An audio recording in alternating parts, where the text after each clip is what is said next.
Governo Federal e Secretaria Especial de Cultura, Prefeitura de Nova Iguaçu, Secretaria de Cultura de Nova Iguaçu, Fundação Educacional e Cultural de Nova Iguaçu, com recursos da Lei Aldir Blanc, apresentam Antes do Aplauso, Oficina de Produção para Teatro Musical.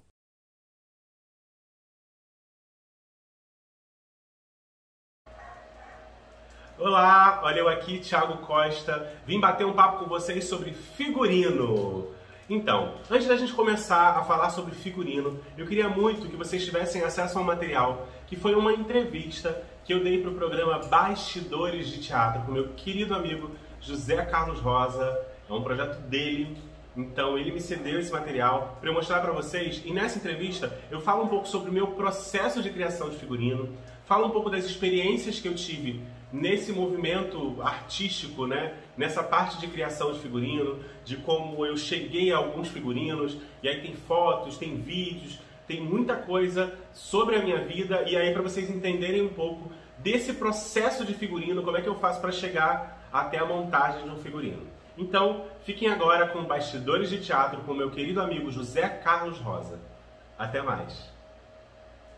Tudo que hoje, na verdade, eu sou formado em administração, né? Eu fiz administração e contabilidade, porém, nesse mesmo período eu já fazia teatro, e aí comecei a fazer teatro aqui em Nova Iguaçu, lá na unidade do Sesc de Nova Iguaçu, e naquela época, o curso de teatro do Sesc, a gente não fazia só um curso de ator, né? A gente tinha várias coisas que aconteciam, a gente fazia figurino, maquiagem, na verdade a gente saía do Sesc com um produto. E aí teve um acontecido no Sesc na época, em que vários cortes, né, de empresas que acontecem normalmente, e aí logo que a gente estava finalizando uma montagem nossa, a gente, os professores foram demitidos, teve toda uma questão nacional, né, na unidade, não só na unidade, mas nacional, e aí a gente ficou sem professor, mas a gente tinha um produto, né, para vender, a gente tinha um produto para sair. Sendo que esse produto tinha um croquis do figurino, tinha croquis de maquiagem, porque a gente já tinha feito nas aulas, só que tinha que executar. E aí eu estava em cena e resolvi executar isso. Nova Iguaçu tem uma história com mais quase 30 agremiações de escolas de samba. E aí, na época, a gente conseguiu uma parceria com uma escola de samba. Eu fui para dentro da escola de samba e comecei a catar coisas para transformar nos figurinos, para desmontar as peças que tinham na escola de samba, para montar e chegar ao máximo aos figurinos que a gente tinha do croquis que a figurinista tinha feito na época. Então, assim, eu comecei a fazer figurino no susto, porque a gente tinha pouco tempo para fazer.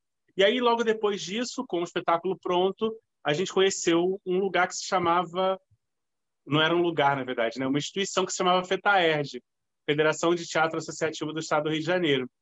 E aí, indo para a FETAERJ, eu comecei a entender que aquilo eu podia ser profissional, né? Eu podia viver daquilo. E aí lá eu conheci André Vital, meu grande mestre, meu grande irmão, meu grande amigo, que já se foi hoje, mas que me deixou muitos ensinamentos. E aí, com isso, eu comecei a me aprofundar no figurino. Não só no figurino, mas com as outras áreas de produção, nas outras áreas de produção, de ator, de figurino, de maquiagem, de cenografia. Na própria FETAERJ, eu comecei a crescer dentro dessa história. E aí eu comecei a catar curso em todos os lugares, fazer cursos da Funarte, fazer cursos de outros festivais, e estudar, estudar, estudar. E aí hoje eu consigo também dar oficinas, mas a minha formação artística em figurino e maquiagem é muito meio autodidata mesmo, sabe? De botar a mão e fazer. E depois também, às vezes, hoje eu já consigo, mas assim, muito lá atrás eu botava a mão para fazer e nem sabia como eu cheguei naquilo. Hoje eu já domino mais a técnica de saber como eu cheguei naquilo, mas eu não conseguia. Fiz isso daqui, mas não sei como eu fiz. O Você, espírito que foi. você, por mais que teve um incentivo através de um curso, né, através de um projeto, mas assim, toda essa construção do conhecimento foi através da sua pesquisa pessoal também, né? E com Sim, essas sim, pessoas te ajudando, como, por exemplo, você citou aí muito bem o André Vital, que era um sim. grande mestre do figurino, que a gente sabe disso, premiadíssimo. né? Uhum. E então você tem esse incentivo, mas que você também foi buscar, né? Isso aí, eu fui correr atrás, na verdade. Como eu morava em Nova Iguaçu, moro ainda, né? Mas em Nova Iguaçu, a gente também não tinha muito incentivo, Uhum. né? A gente não tinha cursos, oficinas. Então, assim, eu me lembro muito, muito lá atrás, assim, eu e Claudina, beijo, Claudina, deve estar assistindo a gente, a louca, aquela que acha que está ao vivo na televisão. A gente pegar o trem e, assim, tá tendo uma oficina no Cândido Mendes, no teatro, vamos para lá. Aí a gente se inscrevia na oficina, pegava o trem, ia para lá, fazia oficina, ficava o dia inteiro, não tinha dinheiro para comer, a gente levava uma maçã na bolsa, um creme crack. E aí a gente saía daqui da Baixada para ir para o Rio para fazer essas oficinas. Hoje essa realidade mudou um pouco, né? Hoje a gente já tem em Nova Iguaçu, na Baixada, grandes cursos, grandes oficinas. Quer dizer, não tem mais porque a IAT fechou, mas tipo, a gente teve um período que a gente tinha muitos cursos e muitas coisas legais acontecendo por aqui também. Ah, que legal, isso é muito, muito importante. E a gente sabe que a formação artística, né, e técnica também, pelo menos as pessoas que estão hoje no mercado, a grande maioria delas vieram dessa questão do conhecimento muito mais, como você mesmo disse, do autodidata, né, do que meramente por curso, né? Não foram procurar um curso para se capacitar, né? Não teve isso. Hoje em dia é muito mais fácil, né? Você encontrar pessoas hoje que fez o curso ali, acolá, para fazer um trabalho. Mas me fala mais um pouquinho, Thiago, dentro dessa questão dos bastidores, né? Pegando especificamente o figurino, apesar de você ser um multiartista, você também é cenógrafo, você, enfim, você tem um monte de capacitações, né? Como assim dizer? Como é que é feito esse trabalho de pesquisa, de pensar em tecido, tipo de tecido? Como é que é? Normalmente você frequenta os ensaios que os atores estão participando? Revela mais um pouquinho para a gente esses bastidores aí. Então, eu gosto muito de fazer figurino no processo do espetáculo. Eu gosto muito de participar dos ensaios. Você me conhece, sabe que eu gosto muito de trabalhar assim, né? Eu gosto de entender primeiro. Na verdade, eu não gosto de ler o texto para entender o espetáculo antes. Eu gosto de ver a cena e aí acompanhar a cena junto com o texto para alguns detalhes que a gente precisa, né, ter no texto, às vezes de características de figurino ou até de época e tudo mais. Mas eu gosto muito de fazer um figurino que veste o ator e que compõe o ator, e não um figurino que chame mais a atenção do ator. Eu acho que o figurino ele tem que fazer parte do corpo do ator. Ele não tem que ser uma peça que vem para incomodar o ator. Será que eu vou conseguir levantar a perna naquele lugar com essa saia? Não, a saia não pode te incomodar. Mas dentro desse processo de pesquisa, eu gosto muito de trabalhar com cores. Embora, assim, na verdade, perdão, eu gosto muito de trabalhar com coisas monocromáticas. É meio que uma coisa que eu gosto de verdade e tal, mas assim, não só por isso, mas eu sou daltônico, poucas pessoas sabem, mas eu sou daltônico, e eu sempre falo, gente, ó, os figurinos que eu ganhei prêmio na minha vida ou eram cinza, ou eram marrom, ou eram branco, porque o resto não pode dar problema. Já cansei de comprar tecido errado, de ir para a loja comprar tecido roxo, comprar azul, sabe? Dessas coisas. Mas... E aí o meu processo funciona da seguinte forma. Por exemplo, eu vou usar como exemplo o Juiz de Paz, que é um espetáculo que eu gosto à beça. Que é lindo E que foi um visualmente. processo assim.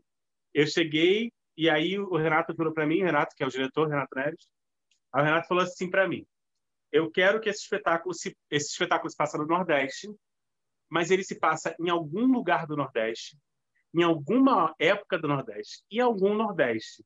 Eu não vou te dizer em que lugar do Nordeste ele passa, mas eu quero que as pessoas se sintam no Nordeste com esse espetáculo. Aí eu voltei para casa pensativo, e o que eu vou fazer? Eu vou usar chita, todo mundo usa chita quando vai falar de Nordeste. Eu vou usar coisas coloridas, com flores, todo mundo usa. Eu vou usar fuxico, eu vou usar fita. E aí eu fui assistir o ensaio do espetáculo. E aí o Juiz de Paz se passa a maior parte do tempo dentro de algumas casas, né? A história de um casal, e aí é um casal que não pode ser um casal, que a família não aceita, e ele se esconde na casa, e aí é preso dentro da casa. Então, assim, eu comecei a entender, primeiro, que ambiente era aquele. Aquele ambiente era uma casa. E aí eu fui viajar para as casas do Nordeste e comecei a lembrar e pensar que todas as casas do Nordeste, quando você entra, é muito característico os paninhos, né? Aqueles paninhos, um paninho em cima do liquidificador, de renda, aquele paninho de renda em cima do liquidificador, um paninho para cobrir o fogão, um paninho em cima do bujão de gás, aquele forro do bujão de gás, aquela cortina de renda bonita também. E aí eu falei assim, gente, então eu vou usar renda. A renda é uma coisa muito nordestina, né? As rendas de birro e vários tipos de renda. Então eu falei, já sei, vou usar vários tipos de renda.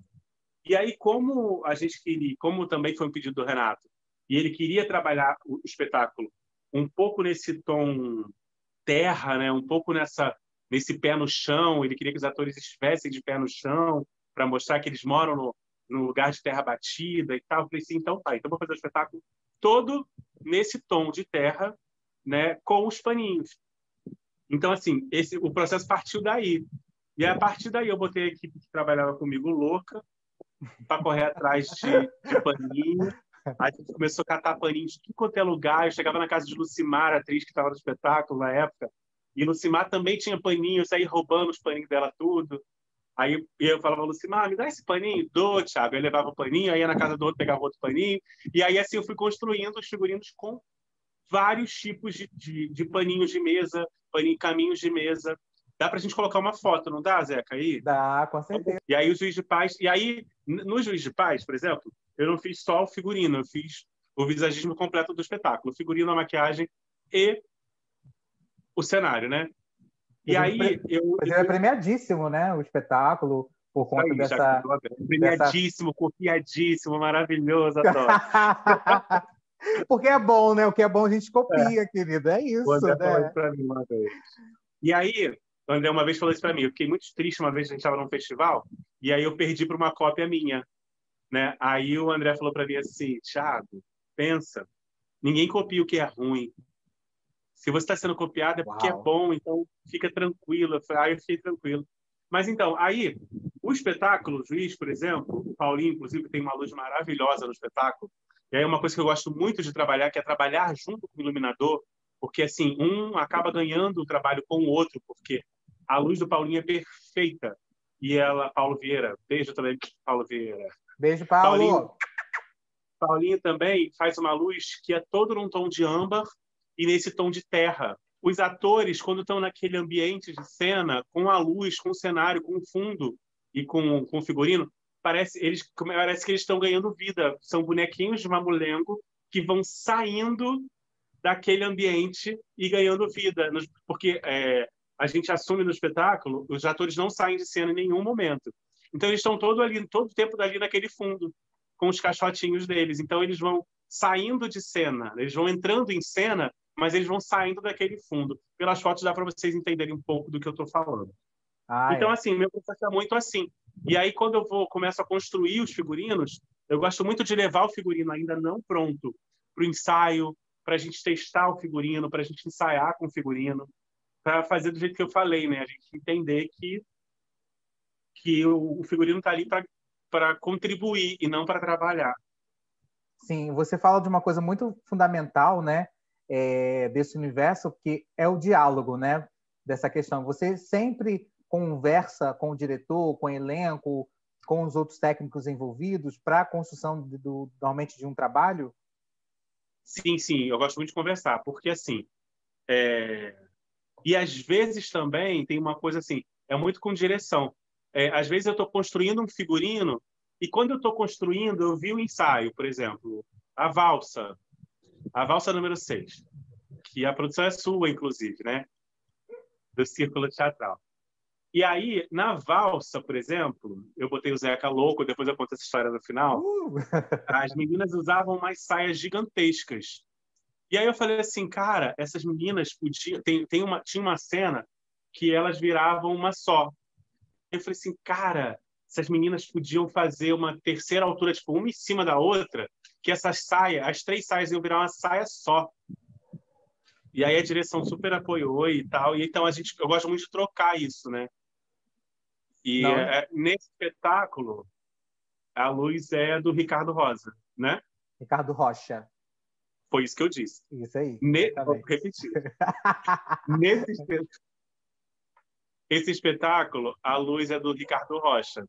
O Ricardo também faz uma luz perfeita para o espetáculo, que assim banha o figurino de uma forma ímpar, né? Então, assim, por isso, eu gosto muito de conversar tanto com o elenco, tanto com a direção, tanto com a produção, porque também às vezes criar um figurino que vai ser um problema para a produção, por exemplo, tem um figurino que não pode lavar nunca na vida. A produção vai querer me matar, porque como é que eu vou fazer um figurino que não pode ser lavado, fazendo temporada, sabe? Então eu gosto muito de fazer figurinos práticos, do tipo que você pode jogar na máquina e lavar, do tipo que você, ou se não puder jogar na máquina e lavar, eu vou criar uma forma dele ser limpo, sem você precisar mandar para uma lavanderia, até porque é a nossa realidade, né? A nossa realidade de teatro pobre, né? De teatro sem dinheiro, de teatro sem patrocínio, de teatro da Baixada, do subúrbio e do interior, né? Então é muito da nossa realidade. Já fiz figurinos maravilhosos, caríssimos, riquíssimos para outras produções, mas assim não é a minha realidade. Você citou aí um grande artista, né, que é o André Vital. Foi um grande artista, deixou um legado para a gente gigantesco. E a gente percebe que você traz muito essa assinatura dele, porque os figurinos, pelo menos ele tinha essa lógica de que o figurino, quanto mais velho, mais bonito ele fica, né? Quanto mais desgastado, mais bonito ele fica, né? Pelo menos hoje eu vejo isso muito no Juiz de Paz, eu vejo isso muito no próprio Pequena Saga, que você também compôs esse figurino, o cenário também, né, do espetáculo, que dialoga muito bem, né, ambas as setores, né, vamos colocar assim. Valsa, por exemplo, chegou um momento que Valsa estava tão bonito, tão bela, aquele fiapo, aquela coisa estava tão belíssima, parece que foi construída exatamente assim. Né? Então, isso é muito legal também. E que você falasse um pouquinho desse figurino que perdura, mesmo desgastado, ele perdura, ele fica ainda mais bonito. Eu acho que o figurino acaba ganhando o corpo do ator. Né? Acaba fazendo parte do corpo do ator. O figurino da Valsa número 6, por exemplo, já que a gente está citando ele, o que acontece com ele? Foi muito... A produção era do José Carlos Rosa, que vos fala aqui comigo. E aí... Foi assim, eu assisti o ensaio, pensei mais ou menos no que eu queria. O Renato falou só para mim assim, ó, eu quero que as meninas sejam lindas, que elas estejam lindas. Elas são 3 mulheres totalmente diferentes, elas eram, né? Vamos lá. Érica Preta, Dai estava bem gordinha na época, não era, Daiane? E Dani, que Deus a tenha, estava magrinha, magrinha, magrinha, de cabelo curto. E aí o meu desafio era, eu tinha que transformar aqueles 3 corpos no mesmo corpo. E aí era o meu maior desafio. Então, o que eu fiz? Ah, tá. E as meninas, a história é, as 3 meninas faziam um personagem só. Elas tinham que estar lindas, lindas, lindas, mas mortas. No final da história, o público tem que entender que elas estão mortas. Só que eu não podia revelar isso no início. Aí eu falei assim para a produção. Produção, eu quero 30 vestidos de noiva. Isso é cérebro, essa história. Eu quero 30 vestidos de noiva. Mas como é que eu vou conseguir 30? Não sei. Vai catando nos brechó, vai nos brechós de igreja, em loja que está repassando vestido, procura na internet. Beleza. Aí Zequinha chega na minha casa com sacos e mais sacos de vestidos de noiva. Na época eu morava num apartamento que não cabia nem eu. Cheio de vestido de noiva. Aqueles vestidos passaram ali umas 2 semanas na minha casa, não é, Zequinha? Sim. Só que, assim, eu já sabia o que eu fazia, isso é muito louco, porque, assim, é inspiração, né? Para nós artistas, né? Sim. Trabalhar sem inspiração é muito ruim. Por mais que eu já sabia o que eu queria fazer, o negócio ainda não tinha vindo para eu fazer. E é muito ruim, porque a gente também trabalha com datas, né? E eu queria que as meninas ensaiassem com o figurino desde o início.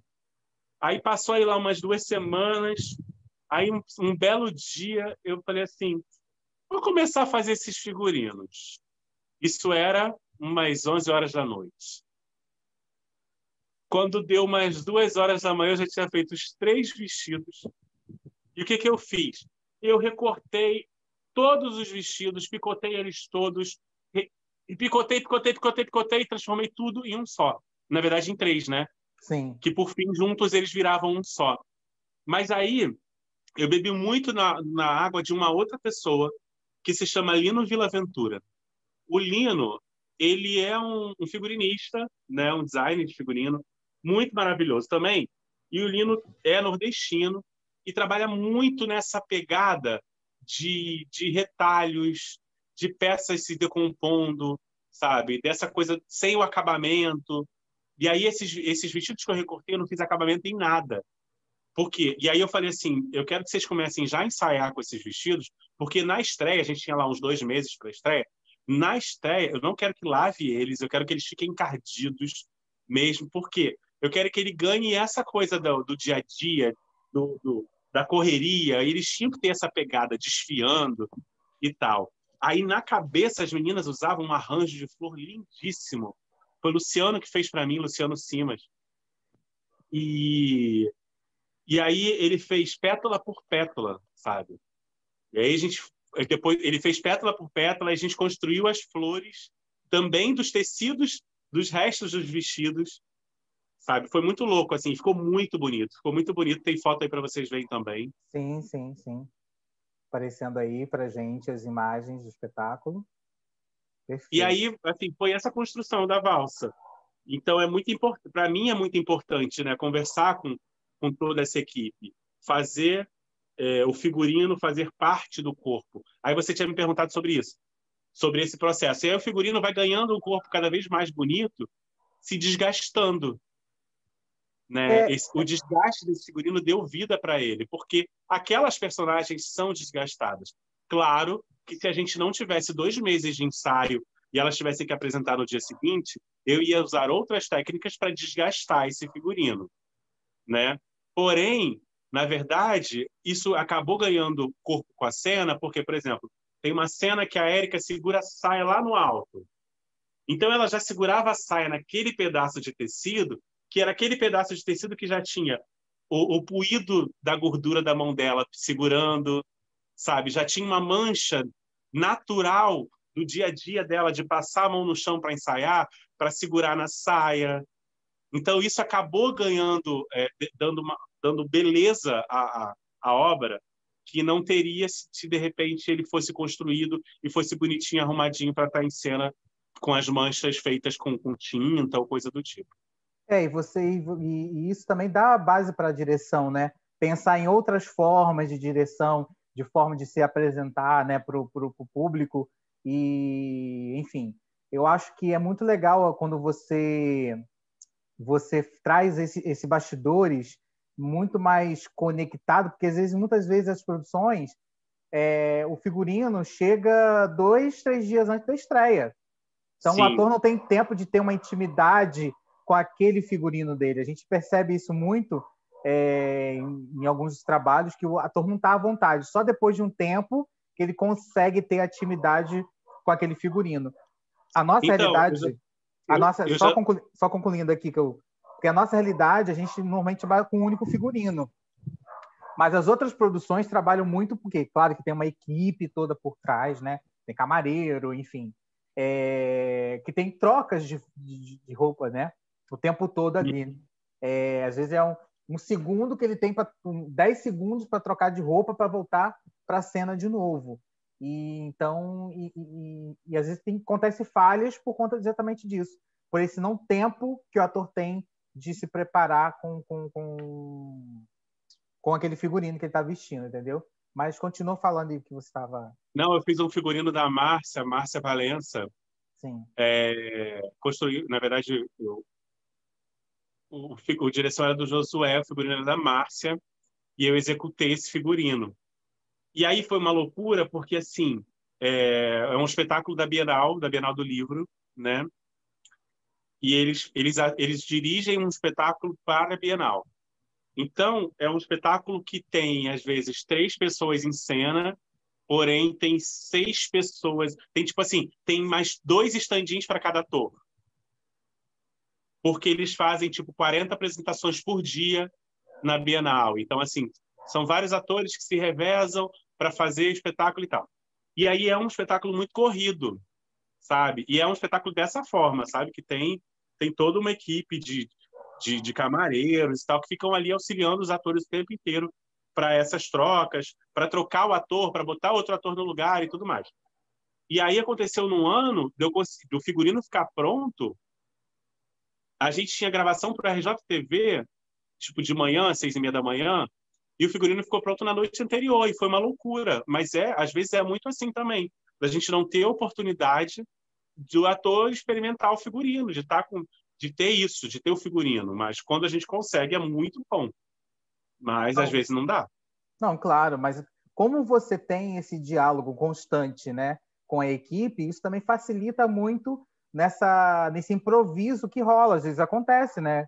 Que nem É. sempre a produção fica pronta a tempo, por N questões que a gente já sabe.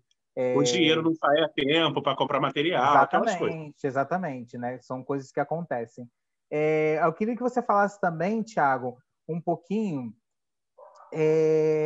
de como, porque assim, o que eu admiro em você é a sua capacidade que você tem, porque o seu processo é um processo muito rápido. Você é muito ágil para fazer as coisas, né? Então, assim, como é que funciona isso para você? Você é sempre assim? Ou você. Porque, assim, pelo menos o que eu acompanhei, que eu participei, você, tipo assim, o figurino estava lá. Do nada, pum, você pegou e fez, surgiu um negócio, entendeu? Eu acho que é o negócio da inspiração mesmo. Eu acho que é o negócio da inspiração, de saber aquilo que eu tenho para fazer. Por exemplo, a gente está remontando um espetáculo. Eu já estou com o figurino na minha cabeça. Uhum. Eu ainda não comecei a construir esse figurino, mas ele já está na minha cabeça.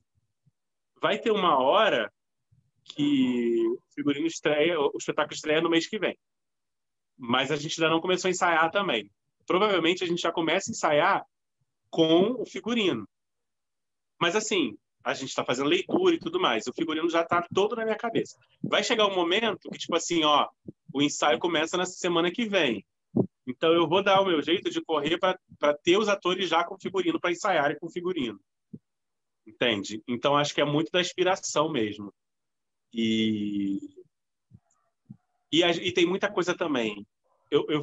A Claudina fala uma coisa para mim, que aí eu acho que, não sei se é uma questão de sorte, mas é uma coisa de... eu cheguei num período, não estou me gabando não, tá?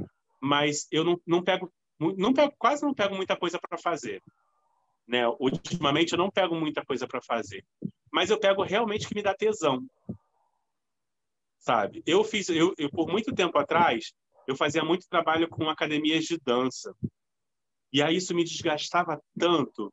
Assim, era uma grana muito boa, mas no final das contas não compensava para mim psicologicamente, porque eu ficava muito estressado. E aí tinha uma outra coisa que me incomoda muito, que me deixa muito louco, que é tipo assim, o diretor virar para você e falar assim: Tiago, tá vendo essa foto aqui? Eu queria que você fizesse exatamente isso daqui. Só que eu queria que você copiasse essa saia aqui com essa blusa aqui e fizesse um outro chapéu copiado dessa outra foto assim. E aí isso começou a mexer comigo, porque eu não estava mais criando. Eu estava só copiando. Entende? Para um artista isso é muito complicado, né? Isso para mim começou a me machucar muito. Então, assim, foi uma coisa que eu parei de fazer. E aí, parar de fazer coisas em processos muito grandes, tipo, eu tenho um elenco, eu vou fazer 5 elencos, cada elenco tem 10 ou 20 pessoas. Isso, para mim, não compensa, porque a minha cabeça não consegue, sabe? Já fiz muito, mas eu acho que, não sei. Claro que eu consigo se eu pegar para fazer, se eu tiver tempo. Mas para fazer correndo, eu não consigo. Não consigo de verdade, porque no final da história não vai ficar bom. Pode ficar bom, mas eu não vou ficar feliz, não vou ficar satisfeito com aquele trabalho. Então é muito meu, assim, sabe? De fazer, sim, correndo, mas porque eu estou inspirado de fazer, porque eu estou com tesão de fazer, e aí faço. E aí eu aprendi uma coisa com uma consultora que eu trabalhei há um tempo atrás, que era uma consultora ela fazia o quê? Ela fazia marketing pessoal e tal, e a gente tinha uma coisa era uma terapeuta, consultora e tudo mais. E aí ela me ensinou uma parada que era o seguinte, ela falava assim: Você tem esse trabalho para fazer? Tenho. Quanto custa isso? Quanto você cobraria para fazer isso? Ah, eu cobraria R$ 500 para fazer isso. Você quer fazer? Não, não quero fazer. Isso não vai me dar prazer. Aí ela fala assim, aí você pensa assim, você quer fazer uma viagem, passar um final de semana na praia. Quanto custa isso? Ah, custa R$ 1.500 para passar um final de semana na praia. Então, o que você faz? Você cobra pelo aquele figurino R$ 1.500, porque você não vai ter o prazer de fazer, mas você vai ter o prazer de passar o final de semana na praia. Então, você faz pensando no prazer. Entendeu? Sensacional. E aí, às vezes, eu comecei... Aí, assim, fiz poucos trabalhos, eu fiz dessa forma, sabe? De falar assim, bem, eu não quero fazer isso, mas eu quero comprar uma bolsa nova. Então, eu vou cobrar o preço da bolsa e vou fazer pensando na bolsa. Então, isso vai me estimulando, né? E aí, isso eu aprendi com ela. Eu esqueci o nome dela agora. Esqueci de verdade para falar o nome dela, mas beijo para ela também. Adoro. Beijo para você também. Você é uma pessoa sem nome. Tiago, eu queria que você falasse, porque assim, na verdade, esse projeto, a ideia desse projeto Deixa eu te falar uma coisa, só te interrompendo, aproveitando que eu falei de dinheiro. A Nívia me pergunta muito isso, Getúlio também conversa muito sobre isso comigo, sobre preço. Porque tem muita gente que não sabe dar preço no seu trabalho. Então, eu tenho alguns amigos que me ligam para me perguntar, tipo assim, quanto que eu cobro para fazer isso? Sabe? A gente sabe que existe uma tabela, né? O sindicato existe uma tabela para tudo, né? De diária e tudo mais. Sendo que hoje a gente não é a nossa realidade trabalhar com essas tabelas, né? Você sabe que trabalhar com produção não é a nossa realidade.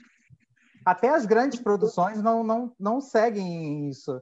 As produções que têm dinheiro não seguem isso, né? Então, assim, eu aprendi com uma amiga minha, já se foi, que Deus a tenha, que ela fazia assim, ela fazia um produto e ela falava assim para mim, Tiago, para fazer isso daqui, eu gastei R$ 5. Em tudo que eu pego para fazer, eu cobro 3 vezes mais do que eu gastei de material. Então, se eu gastei R$ 5 naquela peça, eu vou cobrar R$ 15 por aquela peça. Entendeu? Entendi. Então, se eu gastei R$ 100 para fazer um figurino de material, eu vou calcular o que eu gastei de material e vou cobrar R$ 300 por aquele figurino. Por quê? Eu coloco o valor do que eu gastei e adiciono 3 vezes mais, né? Multiplico por 3 e 2 vezes mais é o meu lucro. Então, é como se eu estivesse lucrando 100% daquela peça, ou quase 200% daquela peça. Mas a parte mais cara daquele produto é o seu trabalho manual, né? No nosso caso de figurinista. É o meu trabalho manual. Não é só o trabalho manual de fazer aquela peça, mas sim de pesquisar sobre aquela peça. Eu acho que o mais importante no trabalho de um figurinista é andar para pesquisar. Eu sou muito assim, como eu usei o exemplo lá dos paninhos, né? Eu sou muito de entrar numa loja e pensar as coisas e de que forma eu vou usar aquilo de outra forma, sabe? De olhar uma lixeira e pensar que aquela lixeira eu posso fazer um chapéu. De olhar uma toalha de mesa e pensar que aquela toalha de mesa eu posso fazer uma saia. De olhar uma cortina e achar que eu posso fazer um vestido. Então, eu sou muito assim, sabe, de entender e de andar muito, de pesquisar muito. Até a hora de eu chegar para fazer e falar assim, então aquilo eu vou fazer com aquele material, aquilo eu vou fazer com aquele. E aí você também tem que contar, na hora de dar o seu preço, em tudo aquilo. Se você foi para a rua, se você almoçou na rua, se você passou o dia inteiro na rua, quanto você gastou de trem, quanto você gastou... Então, coloca tudo aquilo no seu bolo, né, de material, porque tudo aquilo que você gastou de material, né, do seu almoço, do seu lanche e tal. Claro que a gente não precisa jantar numa churrascaria, depende da produção, claro, mas juntar tudo isso e multiplicar por 3 é o que eu costumo fazer. Não, mas eu acho que é legal você falar sobre isso. As pessoas choram e aí eu baixo para 3. Tem as 3 também, né? né? Tem isso também. Às vezes é importante você cobrar um valor que você acha justo, mas aí você vai, né, reduzindo para Aí eu chegar acho a que vai um... ficar produção Tudo é uma mesmo, de questão de entender. diálogo. Eu acho que vai muito de diálogo, de você entender o que você está fazendo, para quem você está fazendo, Sim, com entende? certeza, Se com aquilo vai certeza. ter. E aí também tem uma coisa: se aquele figurino vai ter vida útil, porque às vezes você faz um figurino para um espetáculo que vai ter 10 apresentações. Então, de repente, você não precisa usar um material, um tecido, que vai durar tanto, porque você sabe que aquele figurino tem vida útil. Ele vai durar 10 apresentações, depois aquele espetáculo vai acabar. É o que acontece muito para alguns projetos de editais, que cumprem edital, e aí acabou, acabou. Sabe? Diferente de alguns espetáculos de repertório de companhia que duram vidas, né? Que era o que Como, por exemplo, o André Pequenas mesmo. Sagas. Como Pequenas Sagas, por exemplo, que é um figurino Sim. que a gente já refez ele umas 2 ou 3 vezes. Né? Porém, ele tem uma vida de quanto tempo? 16 Vai anos. revelar você, não fala. 16 anos. Ah, mas eu sou uma Olha aí, pessoa nova, eu também. entendeu? Eu devo ter 16 anos, eu comecei a fazer teatro bem novinho. Então, por aí, entendeu? Eu estava saindo no maternal quando a gente fez Pequenas Sagas. Ai, Mas é ai. isso. Bom, eu queria falar sobre preço, até porque a gente nunca fala sobre preço, né? É É. difícil, as pessoas têm medo de dar preço, têm medo de falar sobre preço. Não, mas eu acho que você Mas puxou um assunto fundamental, porque é a forma de incentivar a pessoa também, porque assim, como eu estava falando, a ideia desse projeto é mostrar para o grande público, porque assim, as pessoas conhecem muito, vai lá assistir o espetáculo belíssimo, uma iluminação maravilhosa, né? As pessoas aplaudem, mas não sabem o por trás, o que está por trás disso tudo. Tanto a quantidade de profissionais envolvidos, né?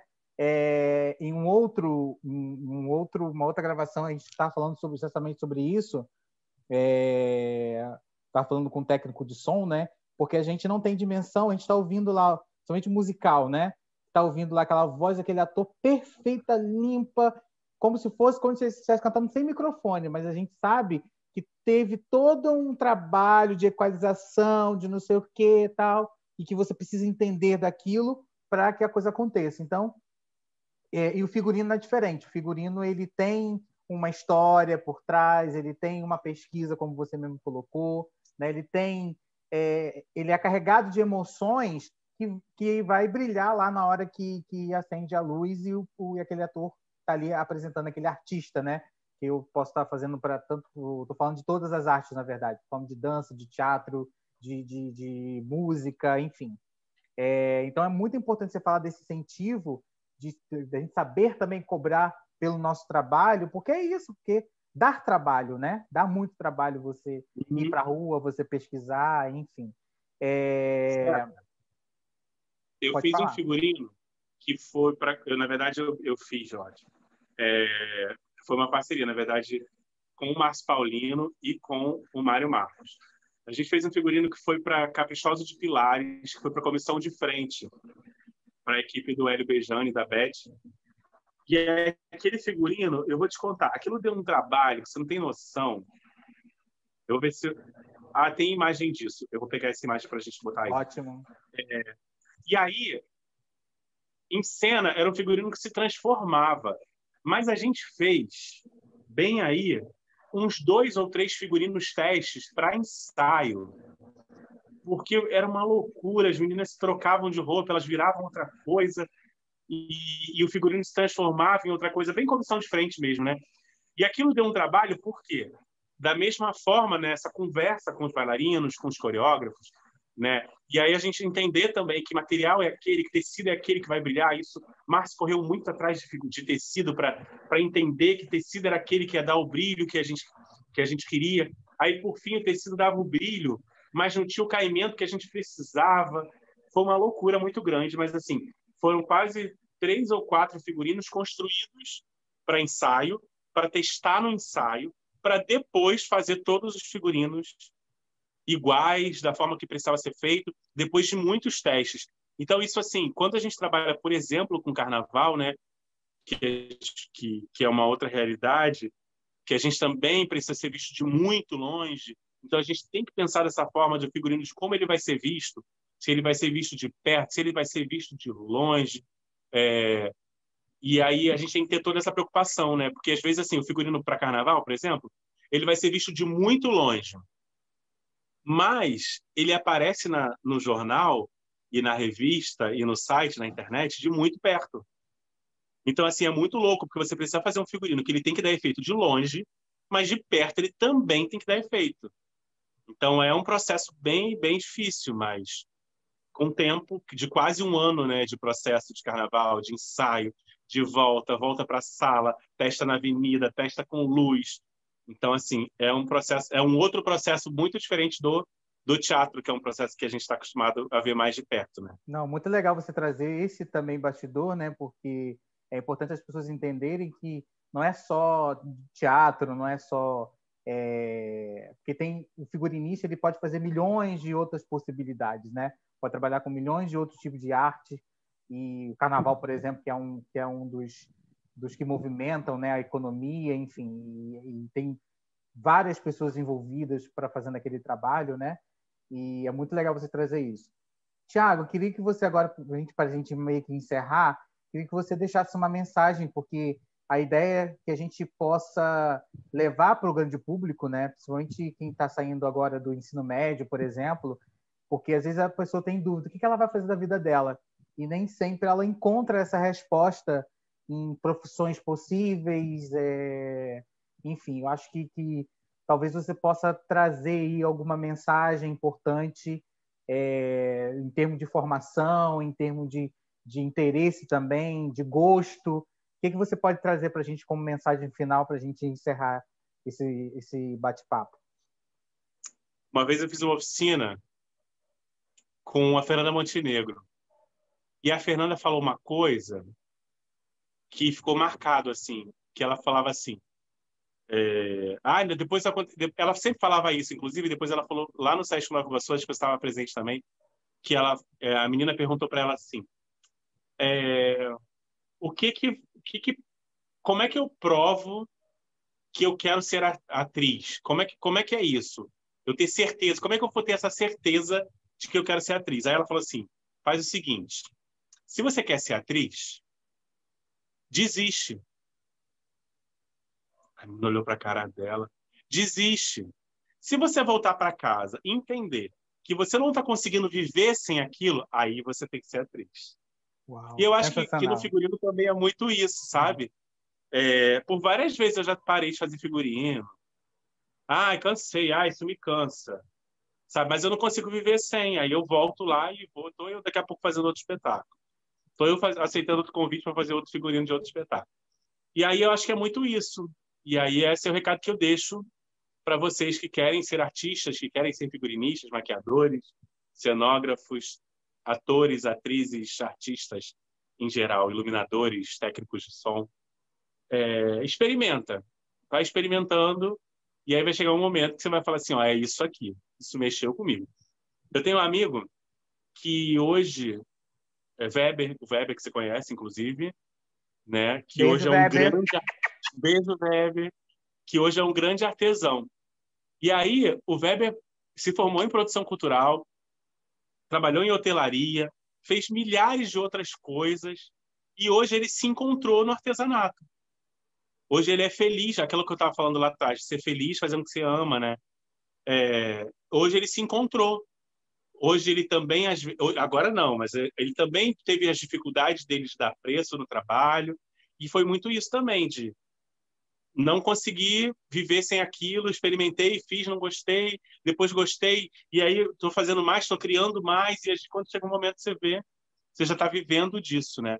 A minha história na arte é muito assim, de comecei como quem não quer nada, comecei experimentando, comecei trabalhando, fazendo teatro sábado e domingo e trabalhando em outra empresa durante a semana, depois trabalhando numa empresa de madrugada para ter, né, dinheiro para sustentar o teatro.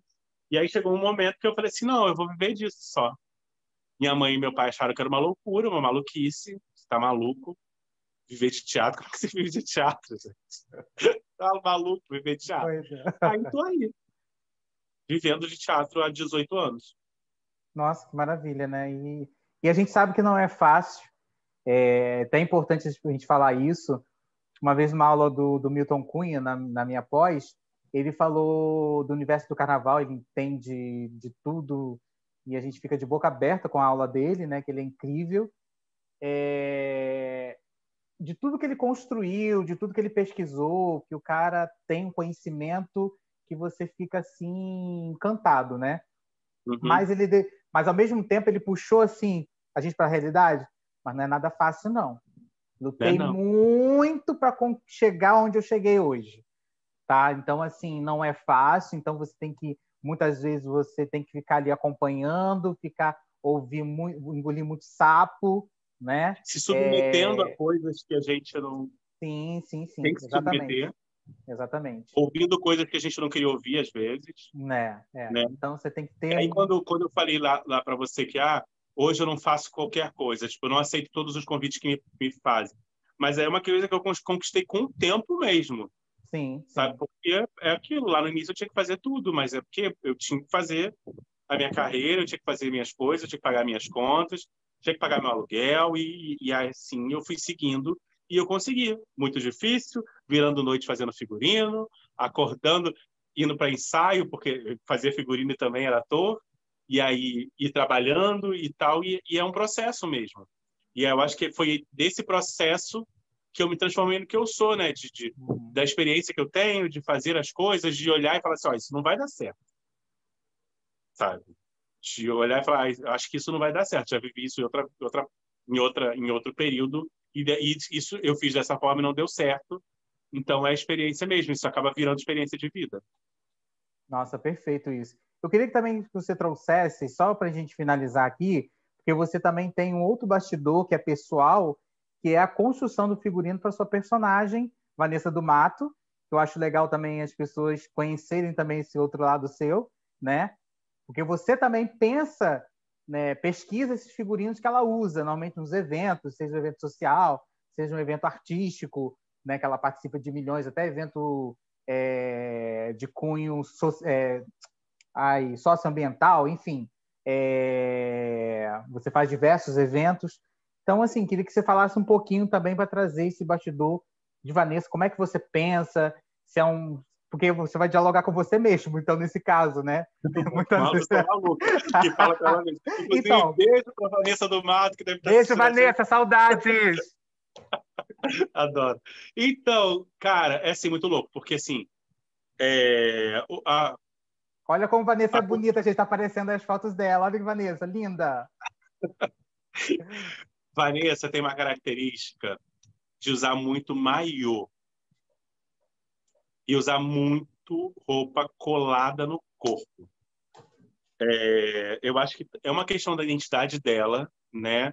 De assumir as suas formas, de assumir o seu corpo, que na verdade não é só o meu corpo de Thiago, enquanto ator performático, mas tipo, eu tenho vários outros peitos e Pirelli e tudo mais. E aí é fazer um maiô. O maior desafio para mim no início, na verdade, né? É fazer um maiô e fazer um figurino que não seja vulgar.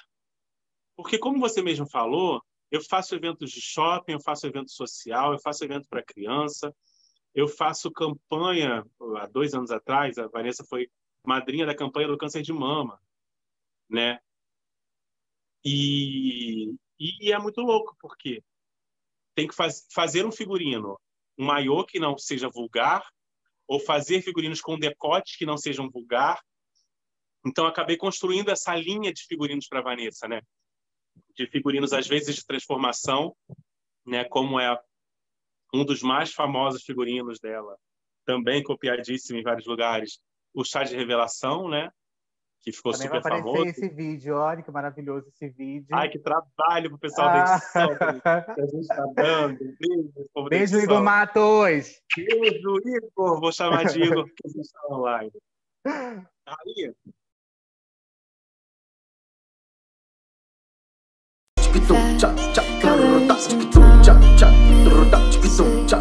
How to be brave? How can I love when I'm afraid to fall? Watching you stand alone. All of my doubt suddenly goes away somehow.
que acontece? E aí também é uma outra pesquisa, né? Uma pesquisa de fazer com que esse figurino se transforme. Assim, esse figurino, inclusive, que a gente viu agora do Chá de Revelação, eu tinha recebido um convite. Tem uma família, e a personagem tem muito isso, né?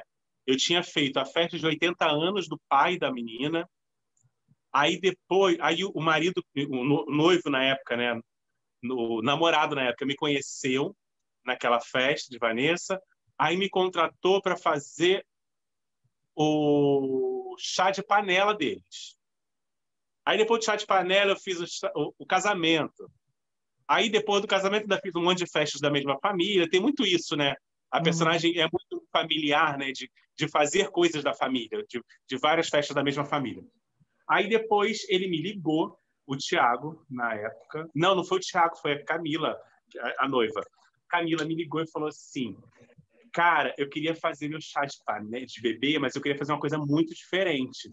Eu vejo vários chás de revelação que o povo pega, aí tem bolo e tem isso. Eu queria muito fazer uma coisa diferente. Pensa numa coisa diferente.